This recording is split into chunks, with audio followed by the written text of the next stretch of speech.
Χρόνια πολλά σε όλες τις Ελληνίδες και σε όλους τους Έλληνες απανταχού της γης. Σήμερα, 25 Μαρτίου του 2026, η σκέψη μας, η ψυχή μας και η ιστορική μας μνήμη γυρνάει πίσω στους αγώνες αυτού του έθνους για ελευθερία, ανεξαρτησία και εθνική αξιοπρέπεια.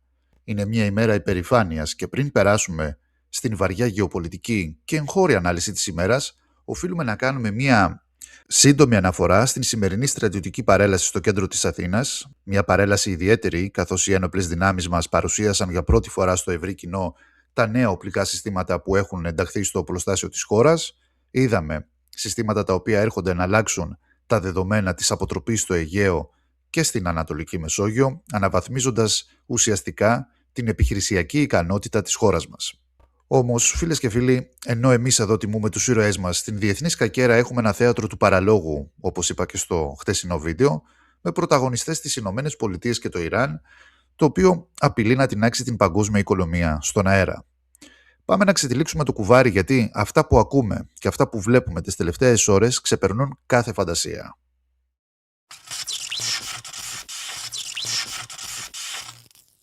Τις τελευταίες ημέρες παρακολουθούμε μια αδιανόητη ρητορική μεταστροφή από τον Λευκό Οίκο. Έχουμε τον Τραμπ, ο οποίος ο άνθρωπος μέχρι χθες απειλούσε το Ιράν με απόλυτη εξαήλωση και ολοκληρωτικό αφανισμό. Ξαφνικά εμφανίζεται ως ο τροπεούχος ειρηνοποιός που επιβάλλει και από πάνω και τους όρους του. Βλέπουμε μια κρυφή αλλά ταχύτατη αναδίπλωση από τα τύμπανα του πολέμου προς την διπλωματία. Και το ερώτημα είναι τι ακριβώς συνέβη. Ο Αμερικανός πρόεδρος έβαλε στο τραπέζι ένα πακέτο 14 σκληρών όρων προς την Τεχεράνη για τον τερματισμό των εχθροπραξιών. Οι όροι αυτοί, σύμφωνα με τις διαρροές, περιλαμβάνουν από τον πλήρη αφοπλισμό των φιλοϊρανικών πολιτοφυλακών στη Μέση Ανατολή και τον ασφικτικό έλεγχο του πυρηνικού προγράμματος του Ιράν, μέχρι ακόμη και ανταλλάγματα που αφορούν τα τεράστια ενεργειακά ωφέλη. Βγαίνει ο Τραμπ μπροστά στις κάμερες και αρχίζει να πουλάει το αφήγημα της απόλυτης νίκης στο εσωτερικό του ακροατήριο. Κερδίσαμε τον πόλεμο, είπε, και ισχυρίζεται πως οι Ηνωμένες Πολιτείες είναι σε τέτοια θέση όπου πλέον μπορούν να κάνουν ό,τι θέλουν μέσα στο Ιράν, πως η Τεχεράνη έχει αποδειχθεί να μην αποκτήσει ποτέ πυρηνικά και το πιο εντυπωσιακό όλων, έτσι. Προσέξτε. Μας αναφέρει επίσης ότι το Ιράν του έκανε και ένα τεράστιο δώρο από πάνω. Ένα δώρο που, όπως άφησε να εννοηθεί, μεταφράζεται σε πετρέλαιο, φυσικό αέριο και έλεγχο των στενών του Ορμούζ. Και εδώ το ερώτημα που προκύπτει είναι ξεκάθαρο. Μας κοροϊδεύει ο Τραμπ? Είναι μια πραγματική διπλωματική νίκη ή μια καλωστημένη παγίδα? Σε αυτό το πλαίσιο έρχεται η Telegraph να βάλει τα πράγματα στην θέση τους και να αποκαλύψει μια διαφορετική αλήθεια. Σύμφωνα με την ανάλυση των Βρετανών, όλο αυτό το πανηγυράκι, δηλαδή οι 14 όροι και τα περί διπλωματίας, δεν είναι τίποτα άλλο από μια τακτική κίνηση για να κερδίσει χρόνο ο Αμερικανός πρόεδρος. Γιατί ο Τραμπ γνωρίζει πολύ καλά ότι δεν μπορείς να διεξάγεις έναν ολοκληρωτικό πόλεμο με το Ιράν μόνο από τον αέρα. Το είπε και ο Νετανιάχου πρόσφατα. Έτσι λοιπόν η Telegraph αποκαλύπτει τον πραγματικό σχεδιασμό. Το τελεσίγραφο και οι εξωπραγματικοί όροι κατατέθηκαν επίτηδες από τον Τραμπ με την βεβαιότητα ότι θα απορριφθούν.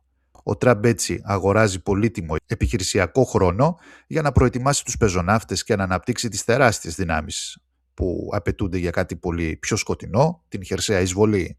Χρειάζεται χρόνο για να μεταφέρει τα στρατεύματα, να στήσει γέφυρες αναφοδιασμού και να προετοιμάσει την κοινή γνώμη. Οι 14 όροι είναι απλώς το νομιμοποιητικό άλοθη. Δηλαδή, όταν το Ιράν τους απορρίψει, όπως είναι και λογικό για ένα κυρίαρχο κράτος, τότε ο Τραμπ θα γυρίσει και θα πει: είδατε, εγώ προσπάθησα για ειρήνη, αυτοί δεν θέλουν.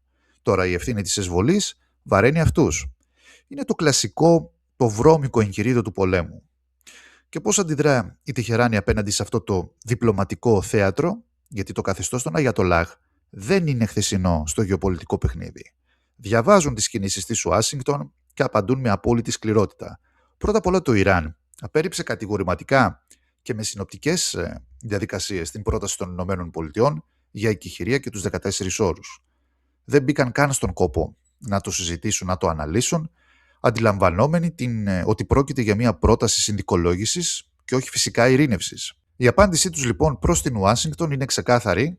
Τους λένε μην δοκιμάζετε την αποφασιστικότητά μας, γιατί οι Ιρανοί αξιωματούχοι στέλνουν επίσης το μήνυμα ότι είναι προετοιμασμένοι για τον πόλεμο φθοράς, γνωρίζοντας ότι το έδαφος τους είναι αχανές και μια αμερικανική χερσαία επιχείρηση θα μετατραπεί σε ένα νέο, πολύ χειρότερο, είτε Βιετνάμ είτε Αφγανιστάν. Μάλιστα, η ρητορική του Ιράν ξεγυμνώνει και την τακτική του Τραμπ. Ιρανικά μέσα ενημέρωσης και αναλυτές τονίζουν με περίσσια ηρωνία ότι ο Τραμπ διαπραγματεύεται μονάχα με τον εαυτό του και το λένε αυτό διότι ξέρουν ποιος είναι ο μεγαλύτερος φόβος του Αμερικανού Προέδρου αυτή τη στιγμή, είναι η αμερικανική οικονομία. Με το πετρέλαιο να χτυπάει κόκκινο λόγω της κρίσης, ο πληθωρισμός στις ΗΠΑ κινδυνεύει να ξεφύγει από κάθε έλεγχο, οι Ιρανοί διαβάζουν την διπλωματία του Τραμπ ως μια απεγνωσμένη προσπάθεια να χειραγωγήσει τις αγορές, βγάζοντας μια εικόνα προς τα έξω ότι και καλά υπάρχει συμφωνία και ότι τα βρήκαμε, και έτσι ο Τραμπ προσπαθεί να ρίξει τεχνητά τις τιμές του πετρελαίου και να καθησυχάσει την Wall Street, ενώ την ίδια ώρα μετακινεί τον στρατό του μεθοδικά. Το Ιράν το βλέπει αυτό και του κλείνει την πόρτα, αφήνοντας την παγκόσμια αγορά ενέργειας στην αβεβαιότητα και κρατώντας την θηλιά σφιχτή, στον λαιμό βέβαια της αμερικανικής οικονομίας. Από ό,τι φαίνεται είναι μια σύγκρουση μέχρι εσχάτων, όπου η παραμικρή κίνηση κρίνει τα πάντα. Ας αφήσουμε όμως, φίλες και φίλοι, τον Τραμπ και την Μέση Ανατολή για λίγο στην άκρη, γιατί όσο κοιτάμε προς τα έξω, η σαπίλα που υπάρχει μέσα στο ίδιο μας το σπίτι δεν μας αφήνει να ανασάνουμε. Τι εννοώ? Σήμερα γιορτάζουμε την ελευθερία, την δημοκρατία και την δικαιοσύνη που οραματίστηκαν γύρω στο 1821. Η πραγματικότητα της Ελλάδας όμως το 2026 αποτελεί μια ευθεία προσβολή στην μνήμη τους. Γιατί, ενώ εμείς κάνουμε παρελάσεις, έρχεται η Λάουρα Κοβέση, η επικεφαλής της Ευρωπαϊκής Εισαγγελίας, να ρίξει ένα ηχηρό, ξεγυρισμένο ράπισμα στο ελληνικό κράτος και στο πολιτικό σύστημα, ένα χαστούκι που θα έπρεπε να κάνει όλους τους πολιτικούς να ντρέπονται. Τι είπε η κυρία Κοβέση, χωρίς μισόλογα και διπλωματικές ευγένειες? Κατήγγειλε ανοιχτά και δημόσια ότι οι έρευνες για το εθνικό έγκλημα των τεμπών μπλοκάρονται από την ίδια την ελληνική νομοθεσία. Δεν είναι η πρώτη φορά, έχει ξανααναφερθεί για το συγκεκριμένο ζήτημα. Όμως η κορυφαία εισαγγελέας της Ευρώπης βγήκε και είπε αυτό που φωνάζουν και οι ίδιοι συγγενείς των θυμάτων για τα τέμπη και κάθε αξιοπρεπής πολίτης αυτής της χώρας εδώ και χρόνια, ότι στην Ελλάδα υπάρχουν νόμοι κομμένοι και ραμμένοι για να προστατεύουν τους ίδιους τους πολιτικούς από την ποινική ευθύνη, και αναφέρεται φυσικά στον περίφημο και επέσχυντο νόμο περί ευθύνης υπουργών και στο άρθρο 86 του Συντάγματος. Η Ευρωπαϊκή Εισαγγελία, η οποία ερευνά την διαφθορά και την διασπάθηση του δημόσιου χρήματος στις συμβάσεις του σιδηροδρόμου, που οδήγησαν τελικά στο μακελιό, σηκώνει τα χέρια ψηλά. Γιατί? Διότι το ελληνικό νομικό πλαίσιο δεν της επιτρέπει να ακουμπήσει πολιτικά πρόσωπα, υπουργούς και ισχυρούς παράγοντες, μεταφέροντας την εξουσία δίωξης σε μια βουλή η οποία λειτουργεί με κομματικά κριτήρια και αντανακλαστικά συγκάλυψης. Αν το καλοσκεφτούμε, είναι αδιανόητο αυτό που συμβαίνει στην Ελλάδα.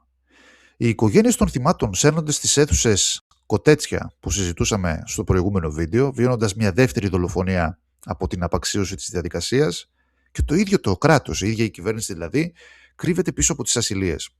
Η Κοβέση λέει ξεκάθαρα στην Ευρώπη: στην Ελλάδα δεν μπορούμε να κάνουμε κάτι να βρούμε την αλήθεια, γιατί οι πολιτικοί έχουν φροντίσει να ψηφίσουν νόμους που τους καθιστούν άγγιχτους. Αυτό σε καμία περίπτωση δεν είναι κράτος δικαίου. Αυτό, φίλες και φίλοι, είναι ένα θεσμικό παρακράτος ατιμωρησίας. Δηλαδή, όταν ένας απλός πολίτης κάνει ένα λάθος, ο νόμος τον τσεκουρεύει, ο νόμος τον συνθλίβει. Όταν οι πολιτικοί αφήνουν ένα σιδηρόδρομο να λειτουργεί στα τυφλά, οδηγώντας δεκάδες νέα παιδιά στον θάνατο, τους προστατεύει το Σύνταγμα που οι ίδιοι έγραψαν στα μέτρα τους. Η παρέμβαση της Κοβέση είναι η απόλυτη ξεφτύλα της ελληνικής πολιτικής σκηνής διεθνώς. Μας δείχνουν με το δάχτυλο ως το κράτος της συγκάλυψης. Κλείνοντας λοιπόν το σημερινό Δημήτρης Report, θέλω να σκεφτούμε όλοι το εξής. Είπα και πριν, γιορτάζουμε σήμερα την απελευθέρωσή μας από τον Οθωμανικό ζυγό.